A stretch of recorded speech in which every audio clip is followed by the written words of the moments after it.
ఈరోజు అంశం భరణం. వైవాహిక వివాదాల్లో భరణం కోరే కేసుల్లో ముఖ్యంగా చూసుకుంటే పారదర్శకత చాలా అవసరం. ముఖ్యంగా చాలా సందర్భాల్లో భార్యాభర్తలు వాళ్ళ యొక్క ఆస్తుల వివరాలు, అంతేకాదు జీతాలు, ఆదాయపు వివరాలని దాస్తూ ఉంటారు. దీనివల్ల న్యాయ ప్రక్రియ కొంచెం ఆలస్యమయ్యే అవకాశమే కాదు, బాధితులకు అన్యాయం జరిగే అవకాశం కూడా ఉంటూ ఉంటుంది.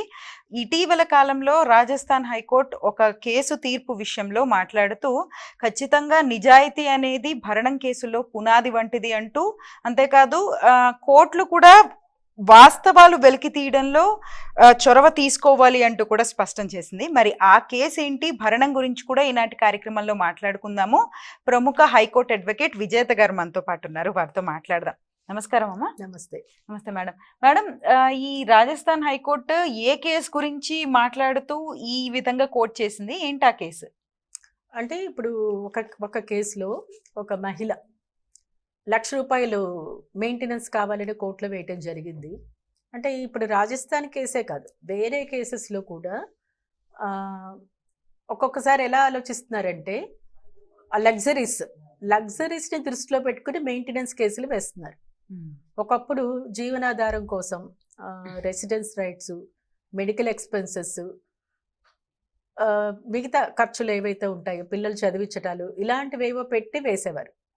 ఈరోజు ఏంటంటే లగ్జరీస్ దృష్టిలో పెట్టుకుని మెయింటెనెన్స్ అడుగుతున్నారు. ఈ నేపథ్యంలో ఈ కోర్టులో ఏం చెప్పారంటే వైఫ్ అండ్ హస్బెండ్, అంటే వైఫే కాదు, ఇక్కడ ఇద్దరికి కలిపే చెప్పింది రాజస్థాన్ హైకోర్టు. ఏంటంటే ఇద్దరు కూడా వాళ్ళ శాలరీకి సంబంధించిన ఎవిడెన్స్లు కోర్టులో వేయాలి. శాలరీ రికార్డ్, శాలరీ సర్టిఫికేట్స్ కానివ్వండి, అలాగే వాళ్ళకున్న ప్రాఫిట్స్, లైబిలిటీస్, ఇవన్నీ కూడా కోర్టులో వేయాలి. ఇవి వేయటం వల్ల ఏంటంటే కోర్టు కరెక్ట్ అండర్స్టాండింగ్లోకి వస్తుంది. అసలు మెయింటెనెన్స్ మనం ఎలా ఇవ్వాలి అంటే, మనకున్న లా ప్రకారం ఏంటంటే వైఫ్ అండ్ హస్బెండ్ ఇద్దరు ఒకే స్థాయిలో బతకాలి. ఇది అసలు మెయింటెనెన్స్ అడగటంలో ఉన్న ఇదేంటంటే, ఒకవేళ హస్బెండ్ కనుక చాలా లగ్జరీస్ లైఫ్లో లీడ్ చేస్తున్నారు, వైఫ్ చాలా లోయెస్ట్ మిడిల్ క్లాస్ కంటే కూడా తక్కువలో లీడ్ చేస్తున్నారు అనుకుందాం. అలాంటప్పుడు హస్బెండ్ స్థాయికి సంబంధించి వైఫ్ మెయింటెనెన్స్ అడగటంలో ఎలాంటి లోపం లేదు. కానీ అంచనాలకు మించి ఇప్పుడు ఒక శాలరీ వచ్చింది హస్బెండ్కి, అతని మీద కొంతమంది డిపెండెంట్స్ ఉన్నారు. ఆ డిపెండెంట్స్ని కూడా హస్బెండ్ చూసుకోవాలి. ఇప్పుడు ఫాదర్ ఉన్నారు, పేరెంట్స్ ఉన్నారు, సిస్టర్స్ ఉన్నారు, వీళ్ళందరినీ డిపెండెంట్స్ అంటారు. వీళ్ళని కూడా చూసుకోవాలి, వాళ్ళతో పాటు వైఫ్ని కూడా చూసుకోవాలి. వైఫ్ కొన్ని కారణాలు వల్ల విడిగా ఉన్నారు అనుకుందాం, లేదా డైవోర్స్లో అడిగారు అనుకుందాం. అప్పుడు ఏంటంటే వీళ్ళవి తీయగా హస్బెండ్కి ఎంత శాలరీ వస్తుంది, అందులో డిపెండెంట్స్కి ఎంత ఇవ్వాలి, ఈయన కోసం ఎంత ఉంచుకోవాలి, ఇవన్నీ చూశాక వైఫ్కి మెయింటెనెన్స్ డిసైడ్ చేస్తారు. ఒకవేళ వైఫ్ ఎర్నింగ్ ఉందనుకుందాం, వైఫ్ ఎర్నింగ్ ఉన్నప్పుడు ఆవిడ శాలరీ కూడా తీసుకున్నప్పుడు మనకి ఆమె శాలరీ హస్బెండ్కి డిపెండెంట్స్కి తీసేయగా ఉన్న శాలరీ కనుక ఒకే స్థాయిలో ఉందనుకుందాం, అప్పుడు మెయింటెనెన్స్ ఇవ్వక్కర్లేదు. సో ఇది కూడా దీనిలో డిస్కస్ చేయటం జరిగింది. అంటే ఇద్దరు ఒకే స్థాయిలో బతకటం అనేది ఇక్కడ మౌలికంగా తీసుకున్న అంశం.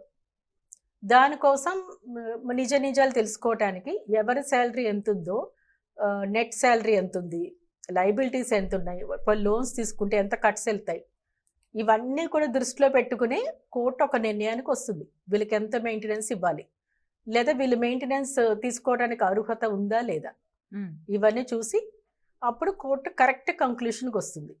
కాబట్టి ఇక్కడ వైఫ్ అండ్ హస్బెండ్ ఇద్దరు కూడా వాళ్ళ శాలరీ ఇన్కమ్స్ సంబంధించిన రికార్డ్స్ ఇవ్వాలి. ఒకవేళ ప్రాపర్టీస్ ఏమన్నా ఉన్నాయనుకుందాం, ఆ ప్రాపర్టీకి సంబంధించి వీళ్ళకి వచ్చే ఇన్కమ్ ఎంత, ఆ డీటెయిల్స్ కూడా కోర్టులో సబ్మిట్ చేయాల్సి వస్తుంది. ఒకవేళ సబ్మిట్ చేయలేదనుకోండి, రెండో వాళ్ళు ఎట్లాగూ ఎంక్వైరీ చేస్తారు, రెండో పార్టీ ఎవరైతే ఉన్నారో. ఒకవేళ వైఫ్కి ఎక్కువ ఉన్నాయనుకుందాం, అప్పుడు హస్బెండ్ ఖచ్చితంగా తీసుకొచ్చి కోర్టులో పడేస్తారు. వైఫ్కి ఇలాంటి ఇన్కమ్ ఉంది, ప్రాపర్టీస్ ద్వారా ఇంత ఇన్కమ్ వస్తుంది, ఆవిడ పనిచేసే ఎంప్లాయ్మెంట్ ద్వారా ఇంత ఇన్కమ్ వస్తుందని చెప్పచ్చు. అలాగే హస్బెండ్ సరిగ్గా నిజం చెప్పలేదనుకోండి, వైఫ్ కూడా ఈరోజు ఎలా ఉందంటే ఫ్యామిలీ కోర్టులో ప్రాపర్టీస్ సంబంధించిన వివరాలు కనుక్కోవటానికి కూడా డిటెక్టివ్స్ని ఆశ్రయిస్తున్నారు. డిటెక్టివ్స్, ప్రైవేట్ డిటెక్టివ్స్ హెల్ప్తో వాళ్ళకి సంబంధించిన ప్రాపర్టీ డీటెయిల్స్ సేకరిస్తున్నారు. ఆ సేకరించిన వాటిని కోర్టులో వేస్తున్నారు.